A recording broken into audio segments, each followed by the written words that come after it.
पाहिजे असं म्हटलं। त्यामुळे सुहास बाबर आहेत तरी कोण हा प्रश्न पडतो। तर सुहास बाबर हे सांगली जिल्ह्यातील खानापूर आटपाडी विधानसभा मतदारसंघाचे विद्यमान आमदार आहेत।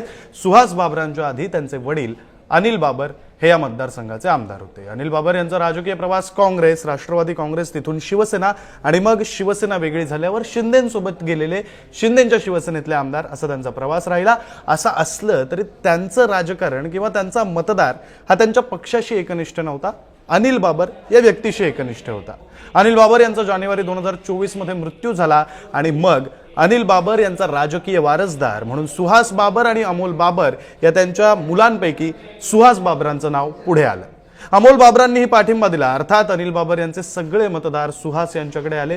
शिवाय 2024 साली अनिल बाबर यांचं निधन झाल्यापासून ते 2024च्या विधानसभा निवडणुकीपर्यंत अनिल बाबर यांच्या संकल्पनेतील टेंभू योजनेसाठी एकनाथ शिंदेंनी निधी देऊन काम बऱ्यापैकी पूर्ण करत आणलं आणि त्यामुळे दुष्काळी पट्टा अशी ओळख असलेल्या खानापूर आटपाडीमध्ये विशेषतः पाण्याचा प्रश्न बहुतांश ठिकाणी मिटला। आणि या सगळ्या मुद्द्यांमुळे शिवाय अनिल बाबर यांच्या मृत्यूची सहानुभूती मतदारांमध्ये असल्यानं शिवाय पक्षांतर्गत नाराजी फारशी न दिसल्यानं सुहास बाबर 2024च्या विधानसभा निवडणुकीत 1,53,000 मतं मिळवून 78,000च्या मताधिक्यानं निवडून आले।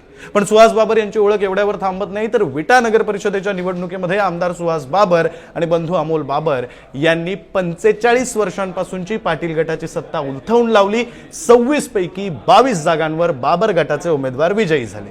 त्यामुळे विटा आणि खानापूर आटपाडी परिसरामध्ये सुहास बाबर यांची ताकद सातत्याने वाढत असल्याचं दिसतंय।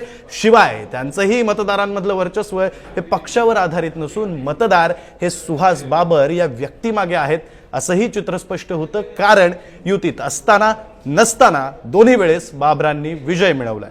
आता जिल्हा परिषदेच्या प्रचारामध्ये सुहास बाबर यांच्या वक्तव्यावर भाजपने आक्षेप घेतल्यावर त्यांनी आपली भूमिका स्पष्ट केली आहे।